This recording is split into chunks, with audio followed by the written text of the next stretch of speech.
저는 단재 신채호 선생 기념사업회 사무처장을 맡고 있는 이건웅입니다. 오늘 민족특강 8번째 시간입니다. 바로 오늘이 상당히 의미가 깊은 날입니다. 지금서부터 84년 전에 이봉창 의사가 1932년 1월 8일 일본 요요키 광장에서 일본 왕을 향해서 폭탄을 던진 날입니다. 이봉창 의사는 그 의열단 출신이고 김원봉 선생이 3.1 독립만세운동이 일어나자 그 1919년 11월 달에 만주 길림성에서 조선인 13사람하고 함께 그 항일 무장 독립운동단체인 조선의열단을 조직해냈습니다. 이봉창 의사는 그 젊은 청년 시절에 그 일본의 그 황국 신민이 되기 위해서 엄청나게 노력을 했습니다. 왜 그랬는가 하면 조선인으로 살아가면서 일본인과 비교해갖고 형편없는 터무니없는 몹시 심한 차별 대우를 받았던 것에 대해서 아주 낙담을 하죠. 그래서 이봉창 의사는 진짜 일본인이 되면은 좀 인생살이가 나아질 거라고 이렇게 생각을 해요.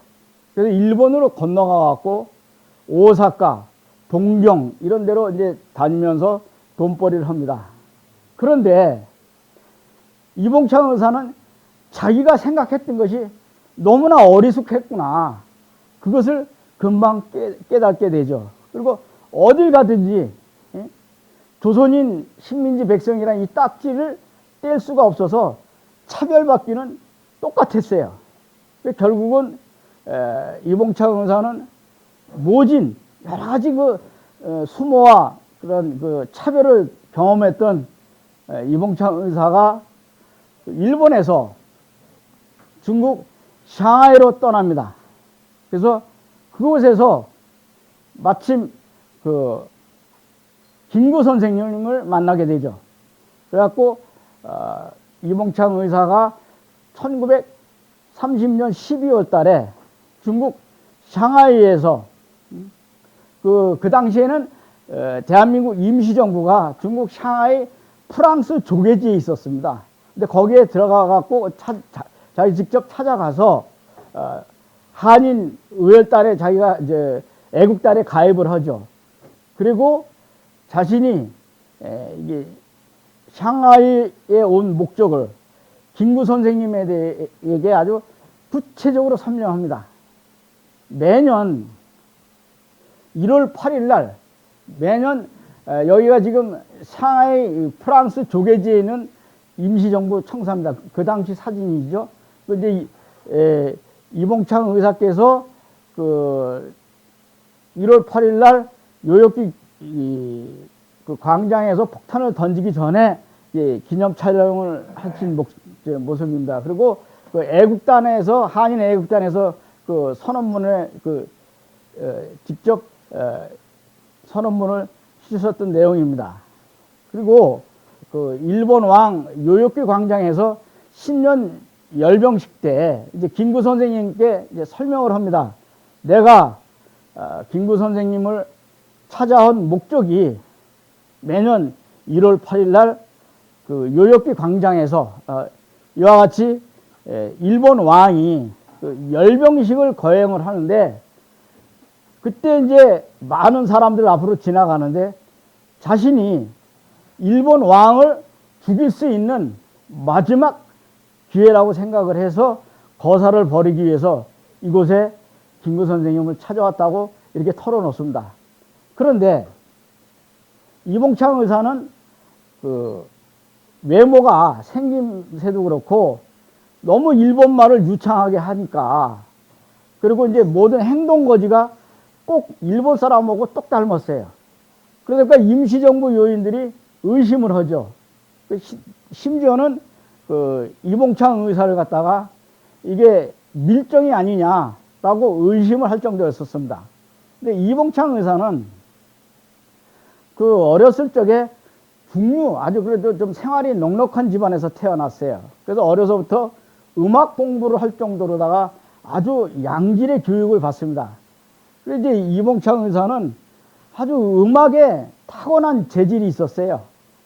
그래서 그 웬만한 악기는 보통 다 어느 정도 자기가 연주할 정도의 그 음악 실력이 대단했습니다. 그래갖고 그 상하이에 있는 그 일본인 악기점에서 일을 하면서 그 일본인 손님들이 오면 아주 좋은 악기를 추천해주고 골라줄 정도로다가 아주 참 인기도 많았습니다. 아주 키도 크고 얼굴도 잘생겼었습니다. 그래서 지금 여기 나와 있는 대로 이 슈베르트의 그 소야곡이라는 곡을 갖다가 연주할 정도고, 그 다음에 그 찰리 헤이든이 그 나의 태양이라는 곡을 갖다가 이분이 그 찰리 헤이든인데, 이분이 그 나의 태양이라는 곡이 유명한 곡입니다. 그것을 이봉창 의사가 악기로 다 연주할 정도로 대단했어요, 음악 실력이. 그리고 이봉창 의사는 그 일본 가요를 이렇게 연주하고 그러다 보니까 많은 일본 여성들에 대해서 아주 뭐랄까요, 인기가 뭐 대단했었습니다. 이제 이봉창 의사가 일본 연가라는 곡이 있습니다. 그 곡을 연주를 하니까 많은 일본 여성들이 뭐 아주 그 인기가 대단했죠.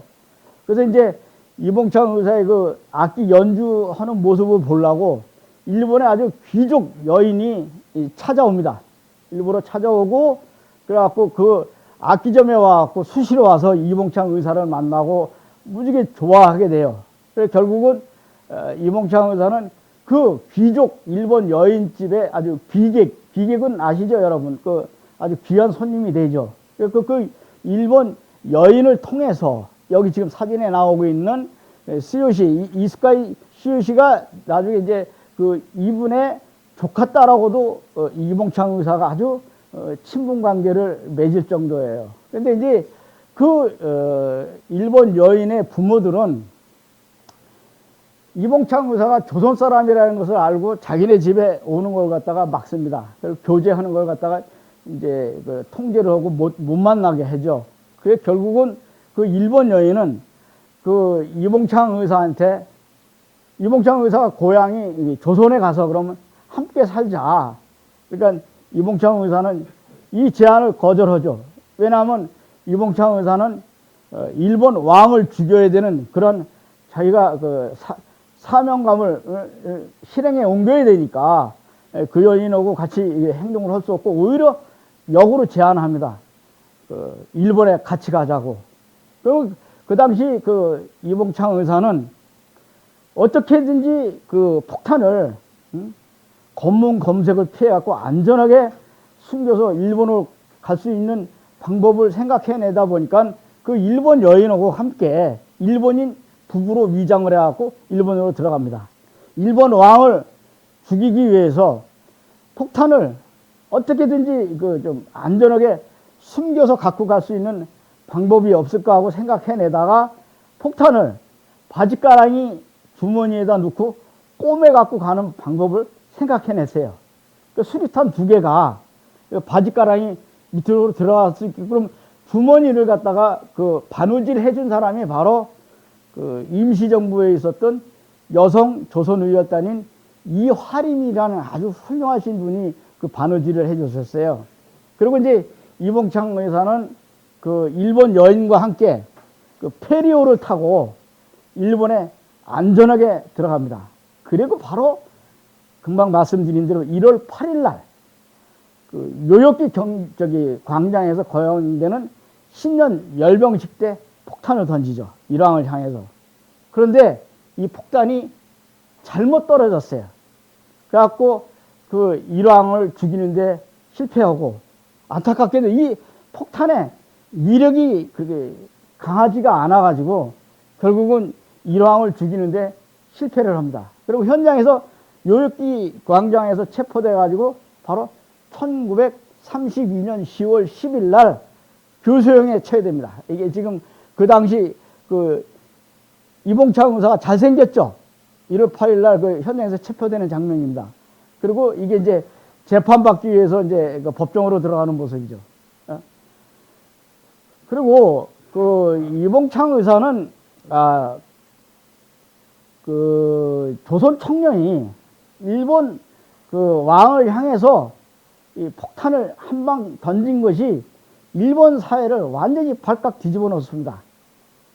일본은 그때 당시 1931년 9월달 만주사변을 일으켜가지고 만주를 점령을 해요. 그러자 일본인들이 뭐랄까 아주 그냥 기고만장해가지고 일본 그 군국주의자들은 바로 아까 말씀드린 대로 행사를 벌이죠.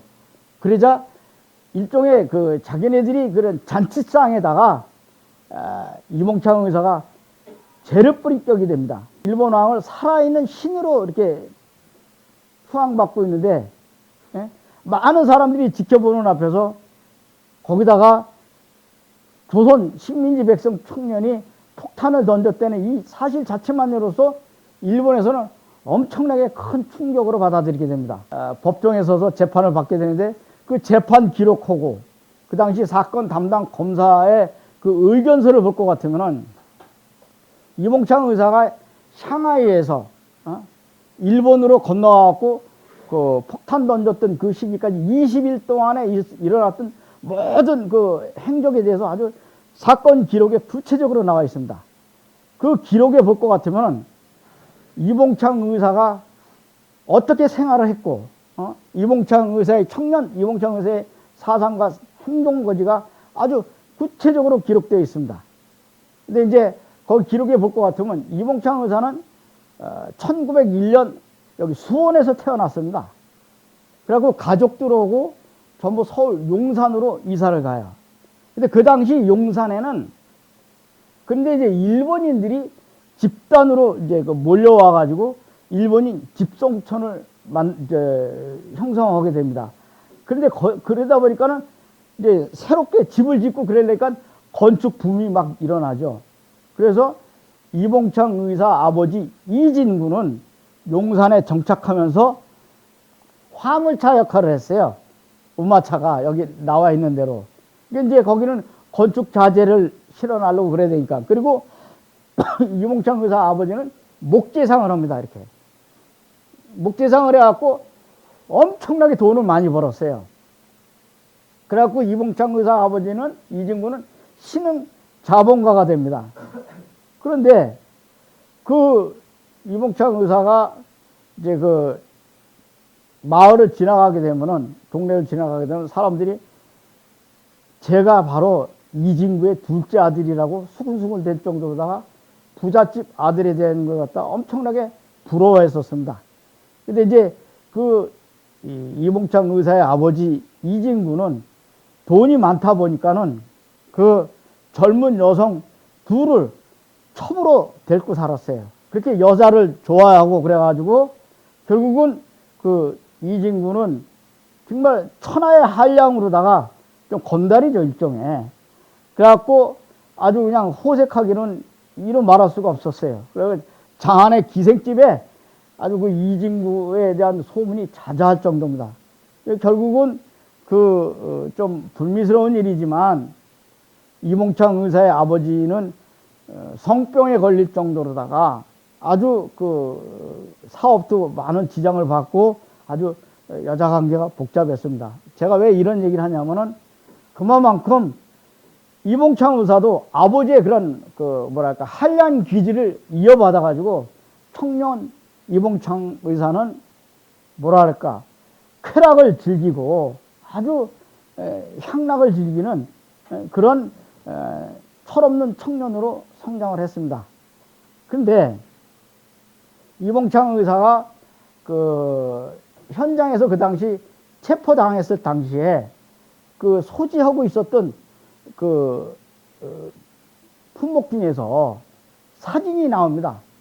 근데 사진이 그 8장의 사진이 나왔는데 그 중에서 보니까 6장의 사진이 전부 여성 사진이에요. 근데 그 중에서도 그 참 사창가를 다녔던 직업 여성 사진이 나옵니다. 근데 그 중에서 사진 한 장이 바로 샹하이에서 일본으로 건너올 때 같이 동행했던 그 여성 사진입니다. 그리고 이제 이봉창 의사는 그 재판 기록에 보니까 어떻게 하냐면 그 탁구도 좋아하고 야구도 무지개 즐겼었습니다. 그리고 그 사람 사귀기를 좋아했던 아주 낙천적인 청년으로 성장을 합니다. 그리고 그 3.1 독립만세 운동이 일어났을 때에는 민족적 감정을 전혀 느끼지 못했다고 일본 법정에서 그 이야기할 정도였었습니다. 그리고 이제 일본이 우리 조선을 식민지 지배를 하는 데 대해서도 전혀 그 좀 반감을 못 느낄 정도로 철없는 청년으로 그렇게 성장을 했죠. 그런데 이와 같은 사실들은 모두가 다 그 사건 그 기록에서 나오게 된 그 찾아볼 수 있는 부분입니다. 그리고 이제 이봉창 의사가 자기 자신이 술도 좋아했고 그 마작을 좋아해 가지고 빚에 쪼달렸다는 걸 갖다가 자기는 그렇게 젊은 청년 시절을 호방하게 정말 그 향락 문화를 즐겼던 청년으로 성장했다고 솔직히 고백을 해요. 근데 이와 같은 사실은 지금 여기 이제 제가 지금 쭉 드린 말씀은 그 식민지 청년 이봉창 의사의 고백이라는 이 책에 아주 자세하게 기록되어 있습니다. 윤봉길 의사에 대해서 여러분들에게 말씀드리도록 하겠습니다. 일본 그 제국주의 침략자들이 1931년 9월 달에 우리가 흔히 얘기하는 만주사변이라고 합니다. 그럼 만주를 점령을 해갖고 여기 지금 나옵니다만은 중국 요동 땅, 여기가 무지개 중요한 땅입니다. 동북 삼성을 점령을 하고 난 다음에 일본 그 군국주의자들이 뭐라 그럴까 그 자신감이란 이름 말할 수가 없어요. 그래갖고 이렇게 기세가 등등해지자 자기 이 승전을 기념하기 위해서 일본 왕의 생일이 4월 29일입니다. 그 날이 우리가 흔히 얘기하는 천장절이라고도 하죠. 근데 이 날을 기해서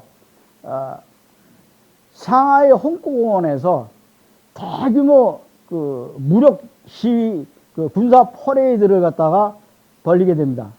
근데 그 당시 중국 샹하이는 중국의 가장 경제의 핵심 지역이었었어요. 그런데 이제 그뿐만 아니라 그 동북아에서 세계적인 국제 도시였었습니다. 근데 그 일본군들이 여기를 갖다가 이제 지금 중국 만주를 점령한 장면입니다만은 여기 침략해 들어가는 부분이죠. 올라오죠. 근데 여기 지금 1930년대 이 중국 샹하이의 모습입니다. 이게 정말 엄청난 세계적인 도시죠. 근데 여기 이 샹하이를 점령하려고 그 당시 세계 최강대국이었던 영국, 프랑스, 미국 이런 서구 열강들이 서로 경쟁적으로 중국 샹하이를 점령하려고 각 축전을 벌이게 됩니다. 그리고 일본은 이미 금방 말씀드린 대로 만주사변을 통해서 자기네들은 요동 땅을 점령을 했습니다. 그 기세를 몰아가지고 일본이 중국을 점령하려고 미쓰비시, 미쓰이, 스미모토, 가와사키 등 일본의 최고 가는 군수산업체들이 이미 상하이 그 지사를 설립을 해가지고 상하이를 중국을 차례차례 점령에 들어가게 됩니다. 그런데 그때 1932년 4월 29일 날 일본 왕 그 생일 기념식을 갖다가 경축하기 위해서 비가 부슬부슬 내리는데 중국 샹하이에 거주하고 있는 일본인들 한 몇만 명 됐다고 그래요. 그렇게 아주 그 자기네들 무력 시위를 가시하기 위해서 그렇게 모여들기 시작을 해서 도시락하고 일장기를 들고 그 샹하이 홍콩공원에 몰려들게 됩니다. 그런데 그 당시 그 샹하이 홍콩공원에는 그 경비가 삼엄하게 이루 말할 데가 없었어요. 3개월 전에 이봉창 의사가 요역기 경기장 공원에서 광장에서 이 일본 왕을 죽이기 위해서 폭탄을 던져갖고 일본을 갖다가 간담을 서늘하게 만들었던 그런 대형 사건이 벌어졌기 때문에 그야말로 상하이 홍보공원에는 탱크, 장갑차, 기관총 대포를 말할 것도 없고 수천 명이 그 완전 무장을 하고 그 기마병하고 보병들이 철통 같은 경계를 펼치게 됩니다. 김구 선생하고 윤봉길 의사가 마지막 작별을 인사를 나누기 위해서 김구 선생님이 승용차를 한 대 빌려가지고 상하이 홍보공원 근방에서 내립니다.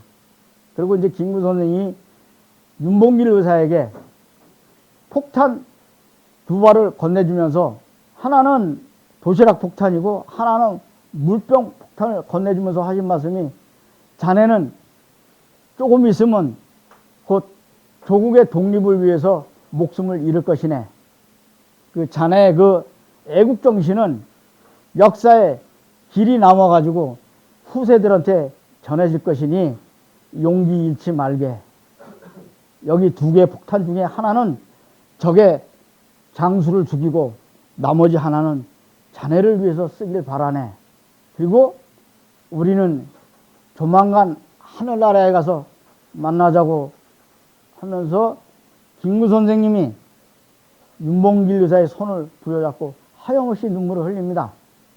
그러자 윤봉길 의사가 자기가 차고 있던 이게 시계입니다. 자기가 차고 있었던 이게 하얀 시계가 윤봉길 의사가 차고 있었던 거예요. 그리고 옆에 있는 그 시계는 김구 선생님이 차고 있었던 건데 이걸 갖다 다시 바꿔 차죠. 선생님, 내 시계는 선생님 시계보다 좀 깨끗하고 좀 좋으니까 바꿔 찹시다. 나는 1시간 후면 이 시계가 필요가 없습니다. 그리고 그 시계를 바꿔 차고는 바로 떠납니다.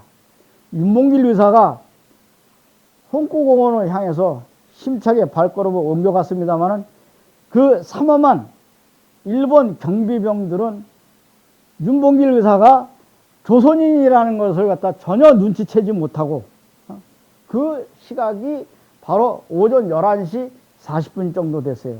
근데 부슬비가 부슬부슬 내리는 가운데 일본 군악대 반주에 맞춰서 일본 가인 기미가요 일절이 다 끝나가기도 전에 윤봉길 의사가 일본 군중들이 앞에서 같이 섞여 있다가 연단을 향해서 돌진해가지고 폭탄을 던집니다. 정확하게 그 노무라 중장하고 시라카와 간동군 사령관 사이에 정확하게 떨어집니다. 폭탄이 쾅 하고 터지면서 그야말로 천지를 진동하는 폭음 소리와 함께 약 한쪽 2m 정도의 그 시뻘건 불기둥이 솟아올랐다고 합니다. 연단 위에서는 살려달라는 아우성치는 소리와 함께 살점이 날아다니고 피로 뒤범벅이 되는 아수라장이 됐습니다. 윤봉길 의사가 그 던진 폭탄에 맞아가지고 연단에 이제 연기가 화약 연기가 싹 다 가시다 보니까는 연단 위에는 모닝코트 차림에 비단 중절 모자를 쓴 시게미스 마모루, 이게 중요합니다. 이 인물이 시게미스 마모루가 한쪽 다리가 날아간 채 피로 뒤범벅이 됐습니다. 그 시라카와 간동군 사령관은 어깨 쭉쭉 그냥 등에 정통으로 맞아가지고 그 당시 대장이었던 가와바타라는 폭탄에 정통으로 맞아갖고 위력에 반쯤 붕 떠올랐다가 떨어져가지고 복부가 다 파열되고 창자가 다 터져나와가지고 비참하게 죽습니다.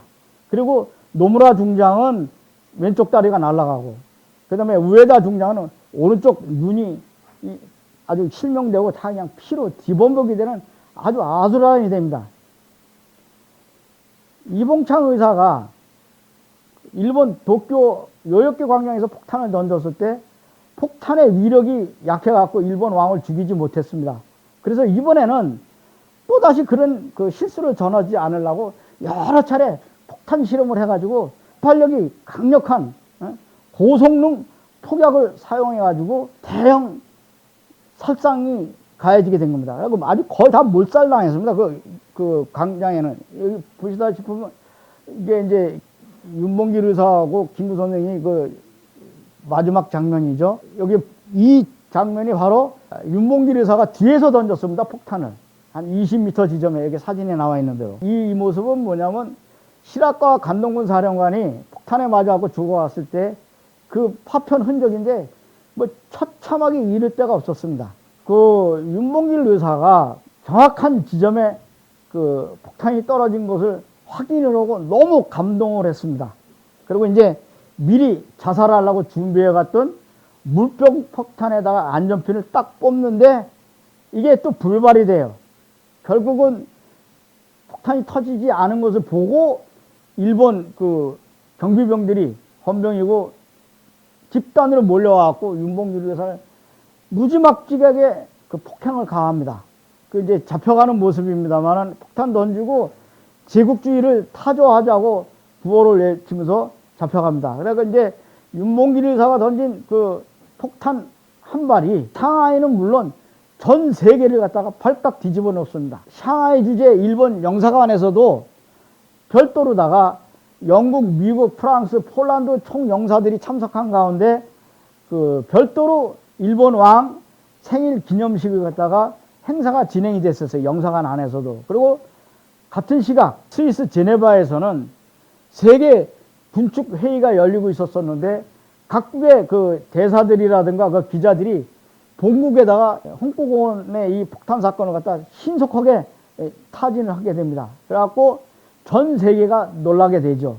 그리고 이제 동북아의 여러 가지 현안 문제를 갖다가 논의하기 위해서 스위스 제네바에 참석했던 각 나라 대표들도 큰 충격을 받고 어떤 사람은 그것도 세계 전쟁이 일어나는 거 아니냐 하고 우려할 정도였었습니다. 상하이 홍보공원 사건은 대한민국 임시정부의 역할이 잊혀져 갔을 때에 새로운 독립운동에 그 용기를 심어준 이런 영적 쾌거는 그 당시 이게 장개석입니다만은 그 5억 중국 인민도 해내지 못한 일을 2천만 조선 청년이 해냈다면서 엄청나게 감동을 하죠. 그리고 이제 장개석이가 얘기하기를 여기 30만으로 나왔습니다만 그 당시 100만 국민당군이 싸워서 이긴 전투력보다 오히려 윤봉길 의사가 던진 폭탄 한 발이 더 큰 정과를 올렸다고 감동을 하고 대한민국 임시정부에 엄청난 독립운동 자금을 지원해 주게 됩니다.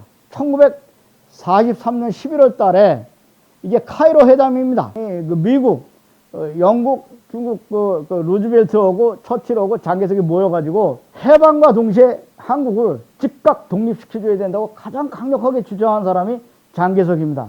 장개석 총통은 윤봉길 의사하고 유봉창 의사가 홍보공원에서 폭탄을 던지고 일본 요요키 광장에서 폭탄을 던지고 목숨을 걸고 항일 독립전쟁을 치렀던 것 같다 목격을 했기 때문에 이 처칠하고 루즈벨트를 설득을 해서 조선의 독립을 갖다 즉각시켜줘야 된다고 설득한 사람이 바로 가장 강력하게 주장한 사람이 장개석 총통이죠.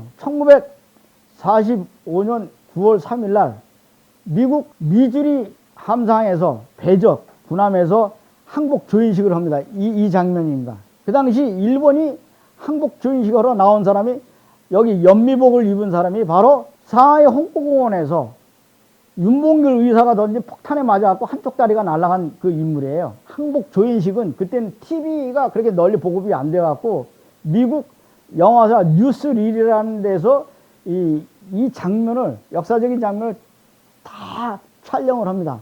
거기 아나운서 멘트가 나와요. 일본 그 외무대신 스게미스 마모루를 갖다 설명하기를 조선의 애국자 윤봉길 의사가 던진 폭탄에 한쪽 다리가 날아간 인물이라고 해갖고 밑에 자막으로다가 코리안 페이트라고 그 한국 애국자라는 걸 자세하게 설명을 합니다. 이 항복 조인식 장면이 지금 TV가 널리 보급이 돼가지고 70년 세월이 흐르면서 미국 전역은 물론이고 전 세계에 우리나라의 그 독립 의지를 갖다가 세계 만방에 알려준 꼴이 이제 격이 됐습니다. 지금 롯데 여러분 아시죠? 롯데그룹 신교코 회장 사진이 나오는데 그 1941년 그 19살 나이에 자기 아내가 있었어요. 한국에 임신한 아내를 두고 돈 83원을 가지고 돈을 벌기 위해서 일본으로 건너갑니다. 근데 이 신격호가 묵었던 그 집에 그 집주인 딸이 시게미스 하치코입니다. 이 시게미스 하치코가 바로 외삼촌이 외무대상인 시게미스 마모루입니다. 이 마모루는 결국은 윤봉길이라는 조선인한테 한쪽 다리가 날아가고 신격호라는 조선인한테 자기 조카 딸을 준 적이 됐죠. 그 당시 일본에는 조선 사람들의 차별이 무지개 심했어요. 근데 신격호가 일본 롯데그룹을 창업을 해서 크게 성공할 수 있었던 것은 바로 시게미스 하치코, 자기 두 번째 부인의 외삼촌인 시게미스 마모루가 적극적으로 지원을 했기 때문에 일본 제과업계에서는 최초로다가 롯데 거먹고 롯데 초콜릿을 미국 태평양 사령부에 분납을 해갖고 엄청나게 돈을 법니다. 근데 지금 이게 시게미스 하치코입니다. 이게 일본 여자. 그거 이제 결혼식 때인데 큰 아들하고 작은 아들 이제 법정 다툼을 하고 있는 이 여자가 일본 여자입니다. 아까 말씀드렸죠. 그리고 지금 이게 일본 롯데가의 가게도인데, 근데 이제 신격호의 세 번째 부인이 옛날에 미스 롯데 서미경입니다. 이게 연예인이었죠. 구체적으로 이런 것까지 밝힐 건 없습니다만은 1914년 7월 11일 날 일본 대사관에서 서울 소공동에 있는 롯데 호텔에서 일본 자유대 창립 60주년 기념 행사를 치르기 위해서 장소를 갖다가 롯데 호텔에 장소를 예약을 합니다. 이 사실이 언론에 보도되자 롯데그룹에다가 엄청난 항의 전화가 오죠. 그리고 결국은 그러지 않아도 롯데그룹이 일본 기업이라고 비난을 받았던 그 시대에 롯데 측에서는 장소 예약을 취소합니다. 일본 왕을 상대로 해서 생일날 폭탄을 던져갖고 순국하신 윤봉길 의사가 조선 침략의 원흉인 일본 자유대 창립 60주년을 대한민국 서울 한복판에서 초호화판 호텔에서 개최된다고 하면은 아마 윤봉길 의사가 이 시대에 살아계셨다면 또다시 폭탄을 던졌을 것입니다.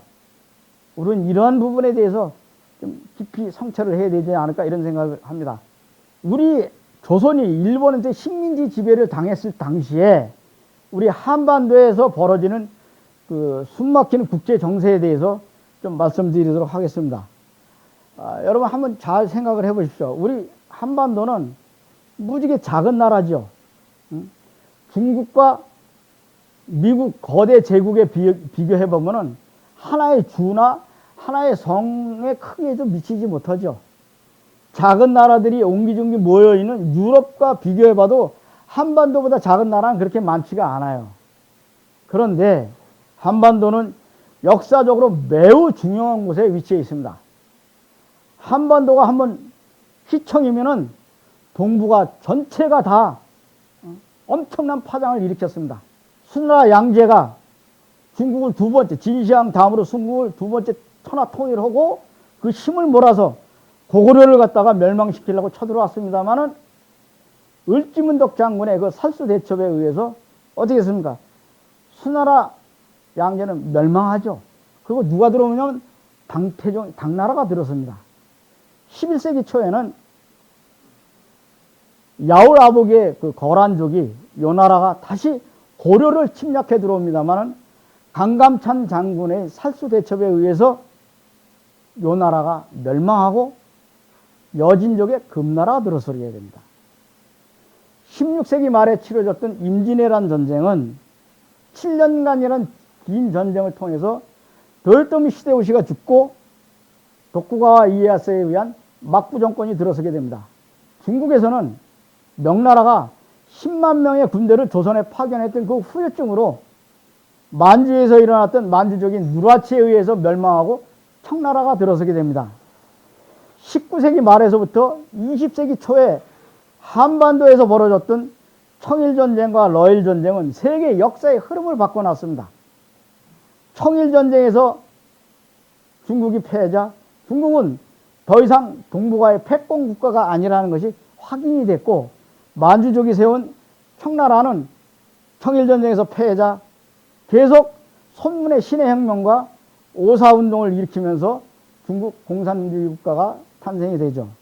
동북아의 패권을 잡으려고 20세기 초에 일본과 러시아가 전쟁을 벌였습니다만 러시아가 패망을 하고 로마노프 황제, 300년간 이어져 왔던 로마노프 황제인 절대 군주인 황제를 인류 역사상 최초로다가 노동자 농민의 손에 의해서 몰아내고 볼셰비키 혁명에 의한 소비에트 연방이 1917년 10월 달에 탄생이 되게 됩니다.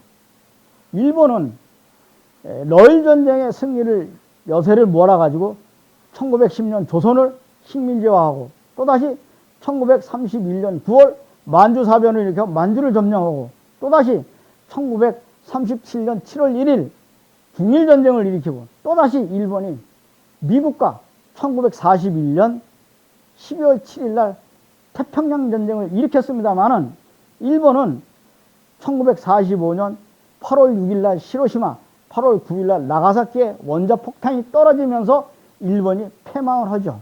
한반도에서 일어났던 이런 사건들은 동북아는 물론 멀리는 러시아 내지는 태평양 지역에까지 엄청난 파장을 일으키게 됩니다. 비록 이러한 대형 사건들이 역사에 자주 일어나지는 않습니다만 한 번 이러한 사건이 벌어지면 수백 년간 이어져 왔던 세계 질서가 구조적인 변화를 일으키게 됩니다. 이렇게 된 근본 원인은 한반도가 그만큼 지정학적으로 매우 중요한 곳에 위치해 있기 때문입니다. 우리나라가 일본한테 그 식민지 지배를 당했을 때는 국제적인 정세가 조선이 완전히 국제적으로 고립이 된 상태입니다. 그 당시 일본은 여기 나옵니다만 영일동맹을 체결해가지고 1, 2차 이게 그 사파입니다. 이게 만화로 영일동맹을 체결해서 그 일본은 그 영국이 인도를 점령하는데 일본이 묵인을 하고 그 대신에 일본이 조선을 침략하는데 영국이 묵인을 하는 협약을 체결합니다. 그리고 곧바로 일본은 또다시 이게 지금 그 사파가 나옵니다만은 또다시 일본은 미국과 가스라 데프트 비밀 협약을 맺어가지고 가스라 다로 그 당시 그 수상이었었습니다.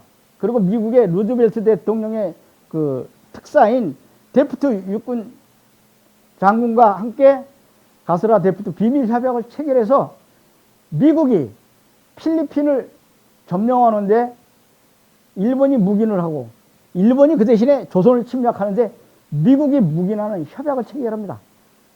이렇게 일본은 미국과 영국과 삼국 동맹을 맺고 난 다음에 러일 전쟁을 승리를 일으켜 갖고 전 세계를 깜짝 놀라게 하고 조선을 바로 식민지화하게 되죠.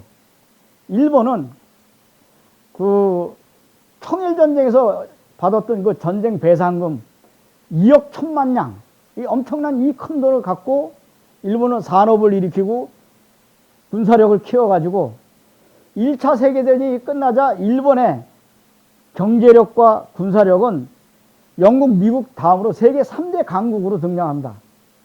이와 같이 세계 3대 강국인 일본을 상대로 해서 목숨 걸고 항일 독립전쟁을 치른다는 것은 어찌 보면 무모하기 짝이 없습니다.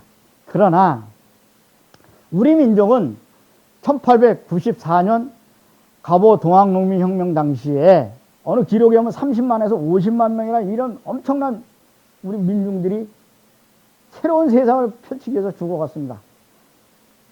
여기 나옵니다만 갑오 동학농민혁명 당시에 조선의 인구가 1200만 명이었어요. 그러면 지금 남북한을 합해보면 인구가 약 한 7500만 명 되는데 그 당시 인구 비율로 따진 데가 같으면 약 한 200여만 명이 우리 조선 민중들은 새로운 세상, 새로운 나라를 건설하기 위해서 처절하게 목숨 걸고 싸운 게 된 겁니다.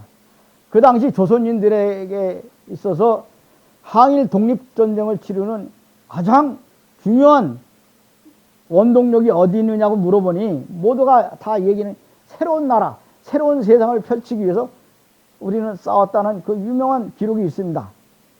그 갑오 동학농민혁명 당시에 조선인들은 세 가지를 관철시키기 위해서 목숨 걸고 처절하게 싸우게 됩니다. 백성이 하늘이라는 인내천, 동학의 인내천 사상을 통해서 첫 번째가 보국안민. 여기 보국안민이라는 이게 이제 그 시장에 그 보국안민이라고 지금 써 있습니다만, 보국안민은 여기서 보자는 보호할 보자가 아니라 정야, 다시 말해서 깨끗하다. 이 얘기는 무슨 말이냐면, 나라가 부정부패가 없어야지만이, 탐관오리가 없어야지만이 백성들이 살기가 편하다는 첫 번째 요구, 구호가 아주 부패가 심했죠. 두 번째는 뭐냐면 국태민안입니다. 국태민안이라는 뜻은 무슨 얘기냐면, 나라가 외국 세력에게 공격당하지 않아야지만이 백성들이 살기가 편하다는 뜻입니다. 이 말은 불가에서 나온 얘기입니다. 부처님이 하신 말씀이에요. 나라가 국태민안하니 온 백성들의 얼굴에 연합꽃이 폈다는 부처님이 하신 말씀입니다. 세 번째는 바로 외세배척입니다. 보국안민, 국태민안, 외세배척. 외세배척은 조선반도에서 청나라군과 일본군을 몰아내자는 이러한 구호 아래 갑오 동학농민혁명이 일어난 것입니다. 우리 조선 민중들은 이와 같이 동학사상의 주권재민의 정신을 갖고 백성이 나라의 주인인 새로운 나라를 건설하기 위해서 국내와 해외에서 무수히 많은 사람들이 항일 독립전쟁에 참여하게 된 겁니다.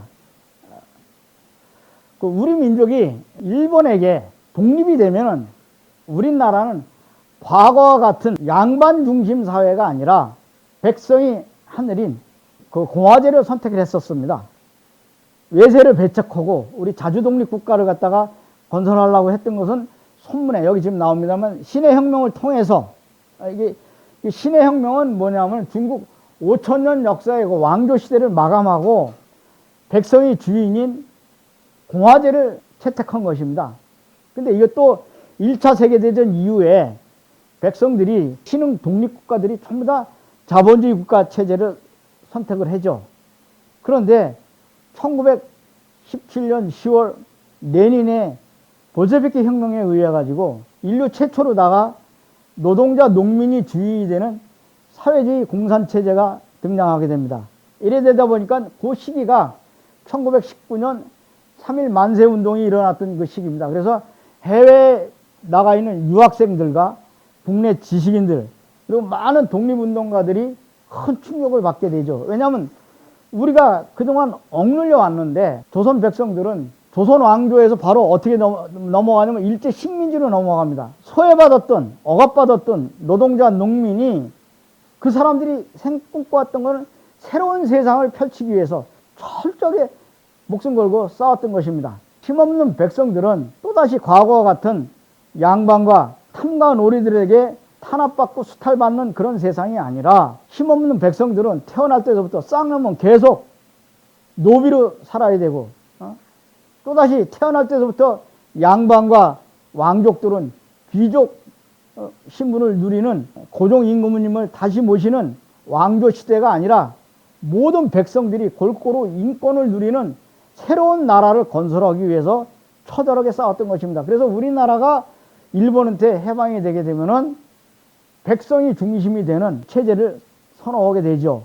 그런데 1789년 여러분 다 아시겠습니다만 프랑스 대혁명이 일어나면서 지금까지 모든 인류 역사가 왕조 중심 사회였었는데 왕이 나라의 주인이 아니라 백성이 나라의 주인인 공화제로 채택이 됩니다.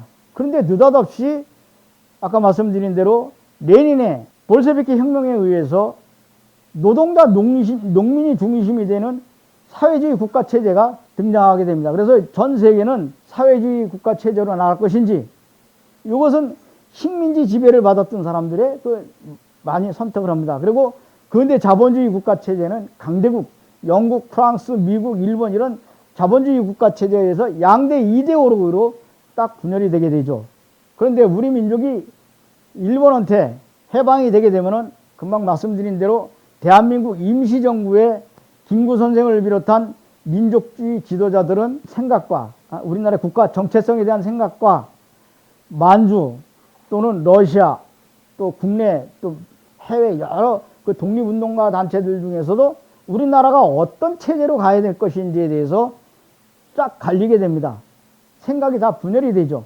이때서부터 우리 민족은 좌익과 우익으로 분열이 됐다고 해도 과언이 아닙니다. 근데 우리 민족은 일본의 식민지 지배를 당하고 있었기 때문에 근대 자본주의 체제에 대해서 상당히 부정적이었습니다.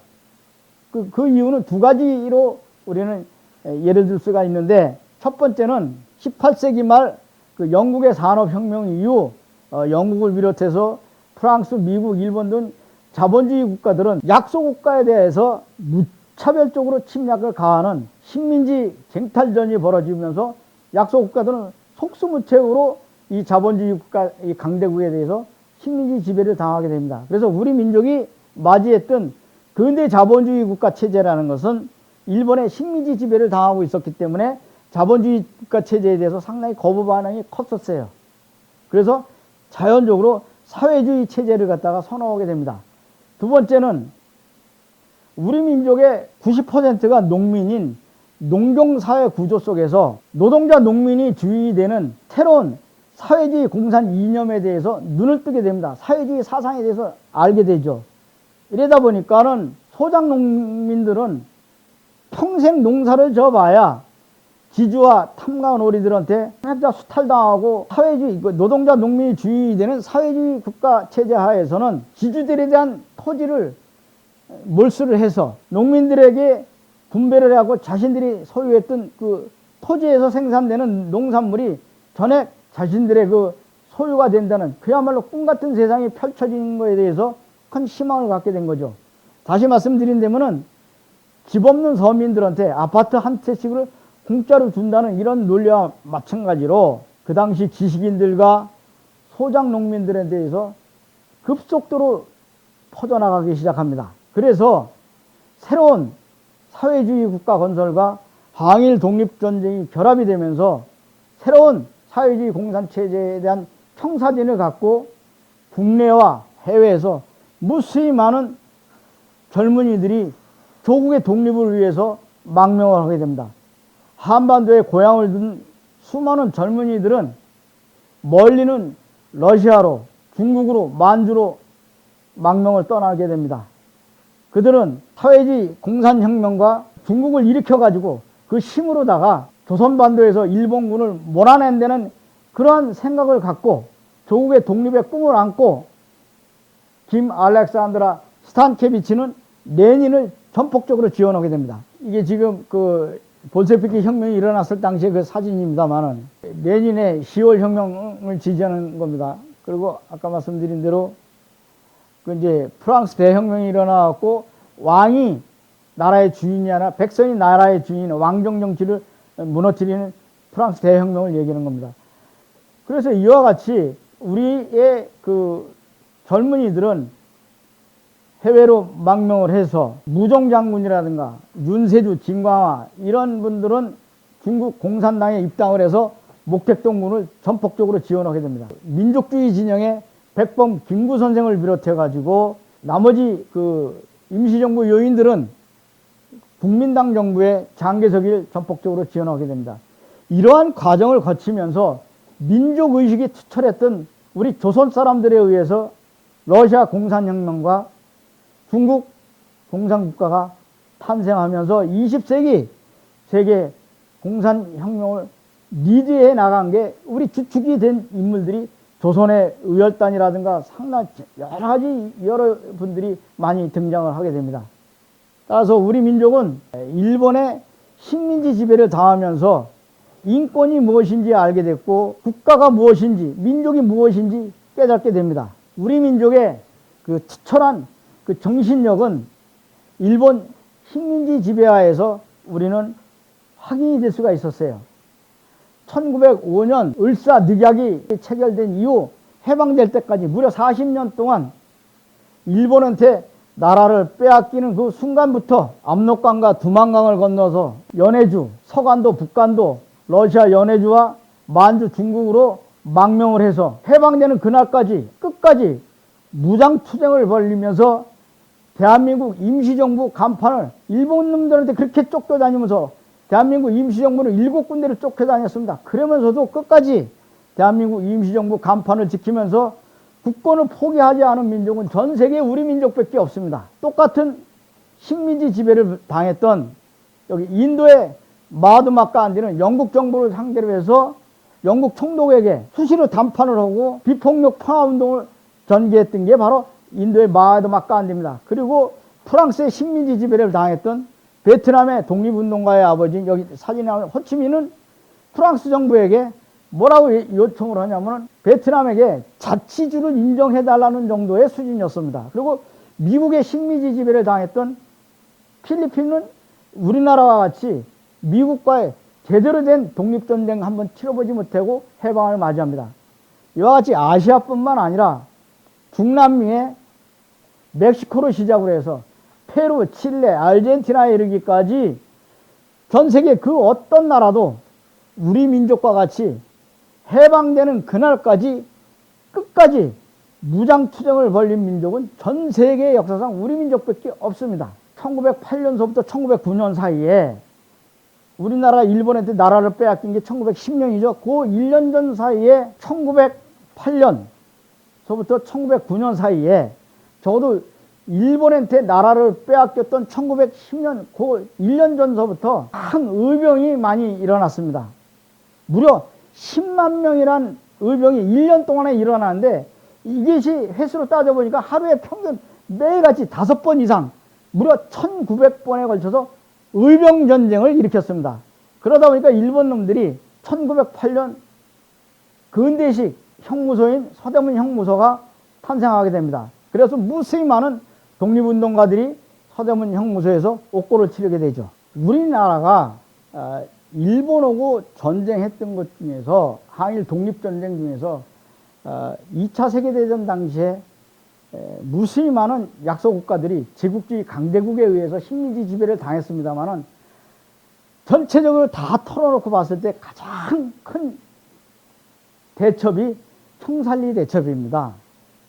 청산리 전투는 1920년 10월 20일서부터 10월 26일까지 6일 동안 독립군 3,000명, 일본군 정규군 병사가 25,000명이라고 하는 숫자가 있어요. 그런데 여기서 6일 동안 전쟁을 벌이면서 독립군 전사자가 한 60명 정도 나왔습니다.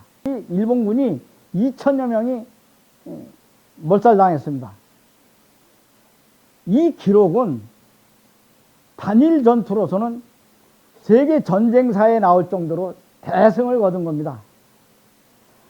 1910년 우리 민족이 일본에게 식민지 지배를 당하자 무수히 많은 독립운동가들이 해외로 망명을 하죠. 아까 다 설명드린 대로 북간도, 서간도, 만주 이쪽으로 망명한, 연해주 쪽으로 망명한 우리 독립운동가들은 한결같은 꿈이 무장투쟁을 통해서 일본군을 조선에서 몰아낸다는 그 희망을 가지고 이회영 선생, 여기 좀 사진이 나옵니다만 이회영, 여러분 이분을 좀 잘 아셔야 될 것이 대단한 분입니다. 육형제가 재산이 명동에 지금으로 따지면 뭐 엄청난 1,000억이 넘어요. 1,000억이. 명동에 그런 땅을 갖고 있던 걸 전부 다 재산을 팔아서 육형제가 다 만주로 망명을 갑니다. 사대부 선비 집안이에요. 그리고 또 그 안동에 이상용 선생, 여기 지금 나옵니다만 이분이 그 임청각이라 갖고 이분도 사대부 양반집입니다. 그런데 이 집을 전부 다 재산을 팔아가지고 중국으로 망명을 하죠. 여기 최재영이라는 분이 있는데 이분 대단한 분이에요. 함경북도 경원 사람인데 로비 출신입니다.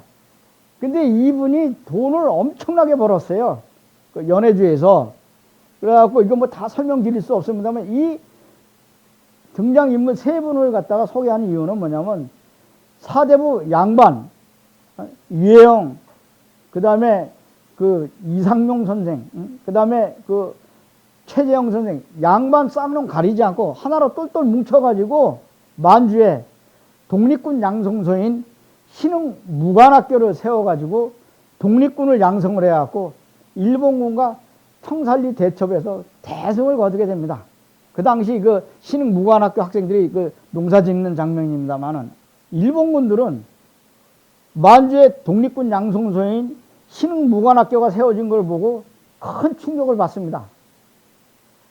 이 만주의 독립군을 뿌리 뽑지 않으면 조선 식민지 지배가 도저히 불가능하다고 판단이 돼서 이들을 갖다 소탕하기 위해서 조작을 합니다. 그런데 여기서 중요한 건 뭐냐면 이 독립군들을 갖다가 소탕을 하려면 100명, 200명 숫자 갖고는 안 돼요. 적어도 몇천 명이 동원돼도 안 됩니다. 적어도 이 신흥무관학교 이 독립군들을 갖다 소탕하려면 몇만 명의 군대가 동원이 돼야 되는데 그러려면은 중국이 그 만주가 중국 땅인데 여기 지금 이 지형이 나옵니다만은 여기 중국 땅인데 여기를 갖다가 몇만 명의 군대가 들어간다 그러면 중국과 전면적인 전쟁이 벌어지게 되죠. 그러니까 여기에 일본군들이 파견할 수 있는 명분을 찾기 위해서 훈춘 여기 나옵니다. 훈춘 일본 만주에 있는 영사관을 갖다가 습격해달라고 장강호라는 마적 단장한테 엄청난 돈을 주고 매수를 합니다. 그래갖고 일본 영사관을 갖다가 훈춘 영사관을 갖다가 습격해달라고 이제 부탁을 하죠. 그러니까 이 마적단 장강호 마적단장이 500여 명의 마적단을 이끌고 만주에 있는 일본인 상가를 습격을 해갖고 13명의 일본인들을 갖다가 그 죽이고 거기 다 불살라 버립니다. 그리고 아까 말씀드린 대로 훈춘 영사관을 습격을 하죠. 그러니까 일본군들은 뭐라 그랬냐면 이 사건을 이게 지금 그 간도에 있는 그 일본 훈춘 총영사관 건물입니다. 이게 그 당시 건물입니다. 근데 여기를 습격해라 하는데 이게 이제 만신창이가 되니까 일본군들은 이 행위가 조선 사람들이 일으켰다고 거꾸로 뒤집어 씌워요. 그래갖고 만주에 있는 일본인 재산과 생명을 보호하기 위해서 독립군들을 갖다 소탕해야 된다고 대규모 군대를 파견하게 된 게 바로 청산리 전투입니다. 그래갖고 그 당시 2만 5천 명의 일본군들이 우리 독립군 소탕 작전에 딱 개입을 하죠. 그때가 바로 1920년 10월 20일서부터 10월 26일까지 6일 동안 밤낮을 가리지 않고 치열한 전투가 벌어집니다. 거기는 산세가 워낙 험해가지고 뭐 오도 가도 못해요. 산속에서 꼬박이 갇혀 있으면서 일본군과 6일 동안 전쟁을 벌이면서 독립군들이 먹을 게 없어갖고 주먹밥으로 다 끼니를 때우다가 이것도 다 떨어지고 감자로 다 끼니 때우다 이것도 다 떨어져. 그러니까 먹을 게 없어갖고 심지어는 소나무 껍질을 벗겨서 먹었다고 해요. 이것도 여의치가 않으니까 심지어는 배낭 속에 있는 양초를 갖다가 씹어가면서 전투를 하는데 이게 안중근 의사의 친동생입니다. 안정근. 이분이 여기 나와 있는 대로 청산리 전투 당시에 3일 동안 한 끼도 못 먹었대요. 그런데 이걸 갖다 대한민국 임시정부에 보고할 정도입니다. 그래서 이렇게 모진 고생 속에서 무려 일본군 2천여 명을 갖다 학살시켰다는 것은 이거는 기적 같은 일입니다. 독립군들이 너무 기뻐갖고 서로 얼싸안고 펑펑 울어댔어요. 일본한테 나라를 빼앗긴 지 이게 지금 그 당시 청산리 전투 당시에 기뻐서 같이 기념 촬영을 한 겁니다. 1920년대에. 그 당시 이제 일본군들이 이제 부상병들에게 후송해서 그 청산리 전투 당시에 그 부상병들 나누는 장면입니다. 홍범도 장군이 이제 봉오동 전투하고 청산리 전투의 그 영웅이죠. 봉오동 장군이 그 당시 독립신문에 보도됐던 내용입니다. 우리나라가 일본한테 나라를 빼앗긴 지 딱 10년 만에 일본 정주군을 상대로 해서 이렇게 대승을 거뒀다는 것은 기적 같은 일입니다. 그래서 독립군들은 항일 무장투쟁에 대해서는 큰 용기를 갖게 되죠. 날짜를 잡아가지고 두만강을 건너서 조선으로다가 침략해 들어온다는 작전 계획을 다 짭니다. 1919년 3.1 운동이 일어난 지 딱 한 달 만에 1919년 4월 13일 날 대한민국 임시정부가 들어섭니다. 그러니까 임시정부가 들어서고 난 다음에 딱 1년 만에 이와 같이 보동전투와 총살리 전투에서 대승을 거둔 독립군들이 너무나 큰 전과를 올리니까 우리나라가 곧 독립군들에 의해서 해방이 올 것이다. 2천만 조선 동포들은 너무나 감격을 했고 너무나 크게 기뻐한 나머지 곧 조국이 해방될 것이라는 가슴에 희망이 부풀어 올랐었습니다. 그 당시 일본군들은 총살리 전투 당시에 독립군들이 그 갑오 동학농민혁명 당시에 그 의병 수준의 오합지졸인지 알았는데 이와 같이 보다시피 완전 무장을 한 독립군 복장을 보고 훈련이 잘 된 이 독립군의 모습을 보고 일본군들은 큰 충격을 받게 됩니다. 그리고 일본군 그 당시 여기 나옵니다만은 총사령관 다츠바나 고이치로 관동군 사령관이 독립군이 공포의 대상이었다고 자기 일기장에 기록을 남길 정도였습니다. 총살리 전투에서 독립군들이 이렇게 대승을 거둘 수 있었던 것은 바로 다름 아닌 체코슬로바키아제 장총의 도움이 컸었습니다. 1차 세계대전 당시에 그 러시아 볼셰비키 혁명군하고 체코슬로바키아의 4만 2천 명의 체코 군호군은 같은 연합군으로서 그 독일군을 갖다가 물리치는데 혁력한 공로를 세웁니다. 그런데 1차 세계대전이 끝나자 이제 그 체코 군단 4만 2천 명은 자신의 조국인 서유럽으로 빠져나가게 됩니다. 그러자 어저께까지만 해도 같이 체코 군하고 같이 연합을 해서 독일 군하고 싸웠던 이 볼셰비키 혁명군들은 서유럽으로 빠져나가는 체코 군단 4만 2천 명을 원천 봉쇄를 하게 됩니다. 그래갖고 그 체코 군을 갖다 다 소탕 작전에 들어가요. 근데 왜 이런 일이 벌어졌는가 하면 그 당시 러시아에는 볼셰비키 혁명군하고 제정러시아 백군, 여기 제정러시아 군대입니다만은 그 치열한 내전이 벌어집니다. 그때 사회주의 공산혁명이 일어나기 전이죠. 그래서 내전이 벌어졌을 당시에 내전이 벌어지는데 그 당시 그 영국의 윈스턴 처칠이 4만 2천 명의 체코 군단에게 부탁을 합니다. 제정 러시아의 백군을 지원해달라고. 그러자 어제까지만 해도 같은 체코군하고 볼셰비키 혁명군하고 연합군이었는데 이제는 적군으로 서로 이제 돌변하게 된 거죠. 그래서 볼셰비키 혁명군들이 이 체코군들을 갖다가 소탕 작전을 벌이게 되니까 여기 지금 나와 있는 대로 이 체코 군단들은 서유럽으로 통하는 길이 차단되니까 어떻게 됐냐면은 지금 시베리아 횡단철도를 타고 무려 5,000km에 달하는 이 길을 동부, 동양으로 계속 동쪽으로 이동을 해갖고 어디에 도착하냐면 동양의 맨 끝인 블라디보스토크 항에 도착합니다. 그렇게 그 체코 군단이 블라디보스토크 항에 도착을 하다 이제 자신의 조국인 유럽으로 돌아가기 위해서 배에 몸을 싣습니다. 그러니까 그동안 자기네들이 이제 자기네 나라로 유럽으로 떠나는 마당에 어떻게 되겠어요? 무장 해제를 하죠. 그 무기들이 다 필요가 없게 되죠. 금방 말씀드린 대로 최재형 선생이 자기 개인 사비를 들여가지고 체코 군단하고 무기 처분 협상에 들어갑니다. 체코 군단은 1200정의 장총과 소총 그리고 무려 80만 발에 달하는 탄약하고 여기 지금 나옵니다만은 기관총, 곡사포 그 당시로서는 이 무기가 최첨단 무기였었어요. 근데 이게 체코슬로바키아제 이 장총의 성능은 일본군 무기보다 더 월등했었습니다. 이 체코는 1920년대, 그러니까 1차 세계대전 그 당시에 인류 최초로 로보트라는 말이 체코에서 나왔습니다. 그 정도로 이 체코슬로바키아는 1차 세계대전 당시 유럽에서 가장 철강 산업과 공업 기술이 발달된 나라입니다. 이런 정밀 기술에 의해서 체코의 그 체코슬로바키아제 그 장총의 성능은 대단했었습니다. 그래서 우리 독립군들이 이 체코 군단에서 받은 체코슬로바키아 장총으로다가 독립군들이 무장을 해서 청산리 대첩에 대승을 거두게 됩니다. 그 당시 우리 독립군들은 그 복장이 일본군 복장을 거의 많이 하고 있었어요. 왜냐하면은 보동 전투에서 일본군 하나를 잡으면은 따뜻한 방한복은 기본이고, 그 다음에 그 장총과 그 다음에 군화, 비상식량까지, 그야말로 일본군 하나를 체포하면 죽이면은 먹을 게 나오는 그야말로 노다지였었습니다.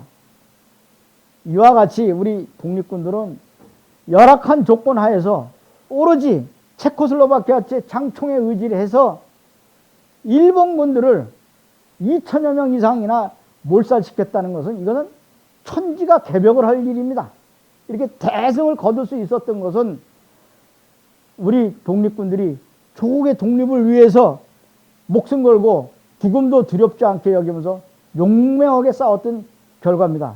그리고 무엇보다도 여기 나와 있습니다만은 그 청산리 화룡현 청산리 마을 주민들이, 한인들이 독립군들이 먹을 비상식량과 주먹밥과 따뜻한 방한복을 제공해주고, 그리고 그 정보를 제공해주고 지형지물을 갖다가 일본군이 움직이는 모습을 전부 다 독립군들한테 지원해주면서, 이 화룡현 주민들은 이게 이제 그 당시 그 청산리 그쪽에서 거주했던 우리 조선 민족들입니다.